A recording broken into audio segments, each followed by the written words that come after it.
Aspiring ઈમર્સ, welcome to major chemistry.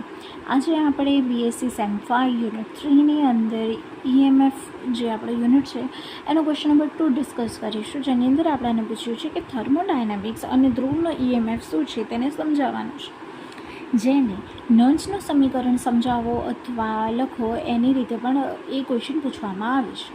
Okay, તો સૌ પહેલાં આપણે આન્સરને સ્ટાર્ટ કરીએ તો એમાં આપણે એ દર્શાવીશું કે ધ્રુવ અથવા જે કોષનો EMF છે એ શેના પર આધાર રાખે છે.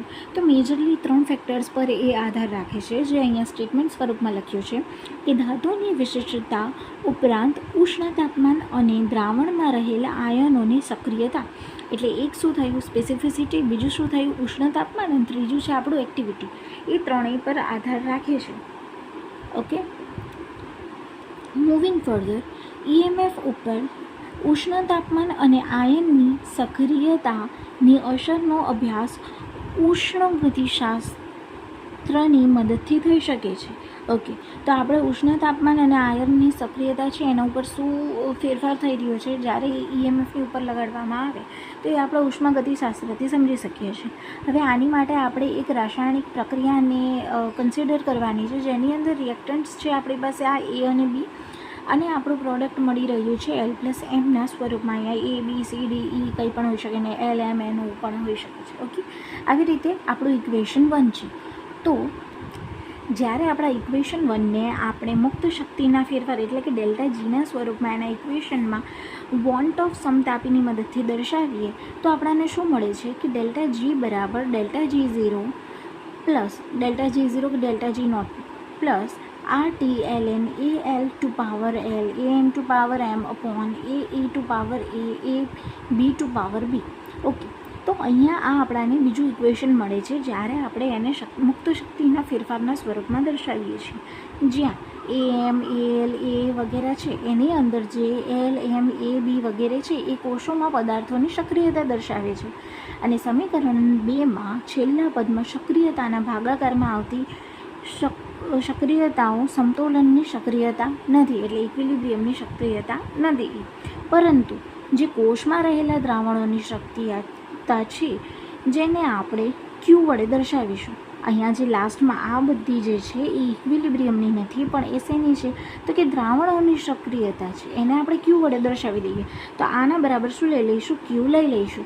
તો આ આપણું થઈ ગયું ઇક્વેશન નંબર 3. આમ સમીકરણ 2 અને સમીકરણ 3 પરથી આપણને શું મળશે કે ડેલ્ટા જી બરાબર delta G0 plus RT ln Q છે. આ આપણું ઇક્વેશન 4 થઈ ગયું. હવે જ્યારે કોષના પદાર્થોની સક્રિયતામાં આપણે A=1 લઈએ ત્યારે આપણું Q શું થશે? 0 થશે. સક્રિયતા એટલે આપણે એક્ટિવિટીને 1 લઈ લીધી, તો પછી આપણું જે Q મળી રહ્યું છે એ શું થઈ જશે? 0 થઈ જશે. તો અહીંયા આપણને નવું ઇક્વેશન આપણે જોઈ લઈએ કે delta G delta G0 plus RT ln 1 એ Q છે એની આપણે 1 લઈ લીધી, તો આપણને શું મળ્યું કે ડેલ્ટા G બરાબર ડેલ્ટા G0 એવું આપણને ઇક્વેશન નંબર 5 મળી ગયો છે, જ્યાં ડેલ્ટા G0 છે એ પ્રમાણિત શક્તિનો ફેરફાર છે. હવે સમીકરણ 1ની રાસાયણિક પ્રક્રિયાનો અનુરૂપ કોષ EMF E હોય તો આપણને પ્રક્રિયા N ફેરાડે પસાર કરવાથી થતી હોય. અહીંયા આપણે શું કન્સિડર કરવાનું છે કે EMF બરાબર E લીધું છે, અને જે પ્રક્રિયાનું ફેરાડે પસાર કરી રહ્યા છીએ એ N બરાબર છે. તો આપણને ડેલ્ટા જીનું એક નવું ઇક્વેશન મળી જાય છે કે ડેલ્ટા G બરાબર માઇનસનો NFE. આ આપણું ઇક્વેશન 6 થઈ ગયું. અને આપણે જો અહીંયા ડેલ્ટા G0ની વાત કરીએ એટલે પ્રમાણિત શક્તિના ફેરફારની વાત કરીએ તો ડેલ્ટા G0 બરાબર માઇનસનો NFE0 થઈ જશે. આ આપણું ઇક્વેશન 7 થઈ ગયું. હવે સમીકરણ 6 અને 7ની કિંમત આપણે ક્યાં મૂકીશું? સમીકરણ 4માં મૂકીએ, ત્યાં પછી માઇનસનો NFથી આપણે એને ભાગી નાખીએ તો આપણું ઇક્વેશન કંઈક આ ટાઈપનું થશે કે જ્યારે આપણે અહીંયા બધાને NF સાથે ભાગી રહ્યા છે તો આપણને જે 1 નંબરનું ઇક્વેશન મળશે એ આ પ્રકારે હશે કે E બરાબર E0 minus RT upon NF ln Q. આ ઇક્વેશન તમારે પક્કા પાયે યાદ કરવાનું છે. આ ઇક્વેશન તમને SQમાં પણ આવી શકે છે. ઓકે, સમીકરણ 8 કોષમાં ભાગ લેતા પદાર્થોની સક્રિયતા A અને કોષમાં Eનો સંબંધ દર્શાવે છે. શેનો સંબંધ દર્શાવે છે? તો કે સક્રિયતા A અને કોષમાં રહેલા EMF Eનો. જ્યારે કોષમાં ભાગ લેતા પદાર્થોની સક્રિયતા એકમ હોય ત્યારે સમીકરણ 8માં ક્યુની કિંમત 0 થશે. તેથી E બરાબર E0 થશે અને આનાથી આપણને શું મળશે કે E બરાબર E0 માઇનસ RTNF અને અહીંયા આપણી પાસે એક 0 આવી જશે. મૂવિંગ ફર્ધર આપણે અહીંયા જોઈએ કે તો જેમ આપણે ડેલ્ટા G નોટને પ્રમાણિત શક્તિનો ફેરફાર કહ્યો એવી જ રીતે અહીંયા E નોટને કોષનો પ્રમાણિત EMF કહેવામાં આવે છે. તે ધાતુ અને ઉષ્ણ તાપમાન ઉપર આધાર રાખે છે. સમીકરણ 8 એ માત્ર એક ધ્રુવને પણ લાગુ પડી શકાય છે. અહીંયા આપણને આને જ આપણે નર્ન્સનું સમીકરણ કન્સિડર કરીએ છીએ. આપણાને ઇક્વેશન 8માં નર્ન્સનું સમીકરણ મળી ગયું છે. હવે આપણે આગળ વાત કરીએ તો કે જ્યારે ધાતુના ઓક્સિડેશન માટે આપણે વાત કરતા હોઈએ તો કે M છે એમાંથી M+N બની રહ્યો છે, બરાબર ને. આ N શું છે? જેટલા પણ એને ઇલેક્ટ્રોન લૂઝ કર્યા હશે એની વાત થઈ રહી છે. ઓક્સિડેશન થશે તો ઇલેક્ટ્રોન લૂઝ કરશે. હવે અહીંયા પ્લસ આપણે N ઇલેક્ટ્રોન જેટલા ઇલેક્ટ્રોન લૂઝ કર્યા છે અહીંયા આપણે દર્શાવીએ ને. ફોર એક્ઝામ્પલ M+2 છે અહીંયા અને અહીંયા 2 ઇલેક્ટ્રોન એને લૂઝ કર્યા. આ આપણું ઇક્વેશન 9 છે. ઓકે, એમાંથી આપણને શું જોવા મળશે કે Q બરાબર AM+N અપોન AM છે, એટલે કે પ્રોડક્ટ અપોન રિએક્ટન્ટ. શુદ્ધ ધાતુની સક્રિયતા બરાબર 1 હશે એટલે Q બરાબર આપણને શું મળશે?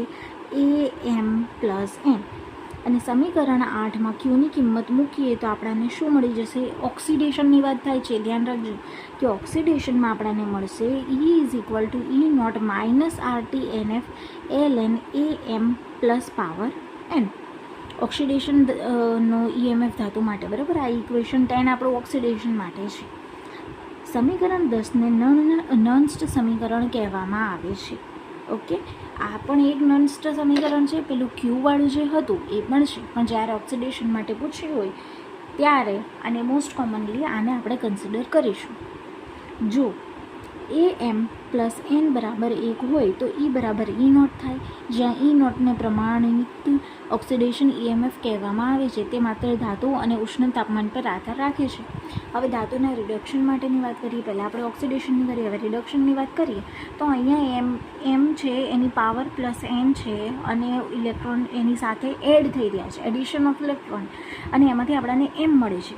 તો Q બરાબર શું થઈ જશે? અહીંયા પણ આપણે પ્રોડક્ટ અપોન રિએક્ટન્ટ લખીશું તો AM બરાબર 1 હોવાથી Q બરાબર શું થઈ જશે? આપણે આ જે છે AM બરાબર તો 1 છે તો 1 અપોન આવી રીતે A2AMની પાવર +N થશે.